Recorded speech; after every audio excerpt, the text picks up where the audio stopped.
So then the next is brand.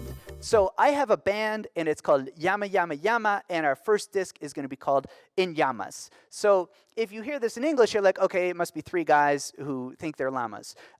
But in Spanish, it's a kind of a play on words, which it means, and it means that there's one llama who's calling another llama, and that llama is on fire. And it's just a play on words that you can do in Spanish that doesn't really work in English. Now, what you don't know is that Yama Yama Yama is just me in my basement making music.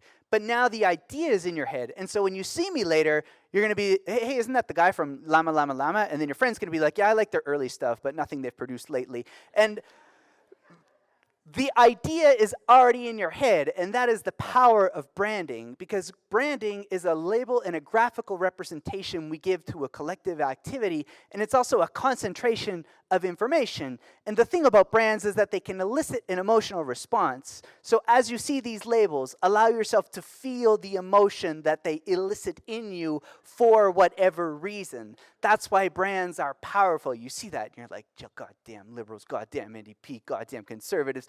And that's because that's what brands do. And when I say they're a concentration of information, I can show you an Apple logo, and you immediately know the story of a dude who started a company in a garage, and then he built his first product, and he named it after the daughter that he wouldn't recognize, and then he made the company big, and then he got fired, and then he went back, and he made it bigger, and then he died. And all of this because you see an apple. That is concentrated information. It's like the idea that all of the matter of the universe at one point was smaller than a pin, and then there was a big bang and it exploded, and now we don't even know how big the universe is. That is the power of brand.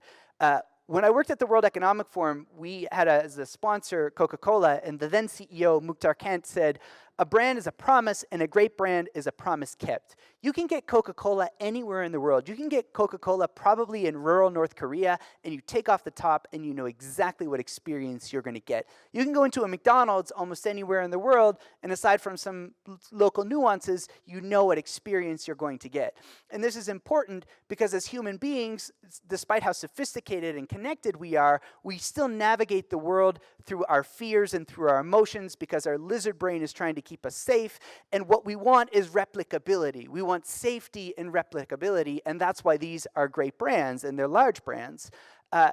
One of the mistakes that marketers make is when they start, they want to tell the world about how great they are and how awesome they are and all the features they have, and none of that works. And none of that works because nobody buys inputs. Those are your inputs. People buy outputs. And when you focus on the outputs, your brand isn't the hero, the customer is the hero. And so the story you tell has to put the customer in the center of the story, and you are their guide. And there's a great book on this by a guy named Donald Miller. It's a quick book, and it will give you some of these key ideas about how to build hero stories that revolve around your customer and not your company.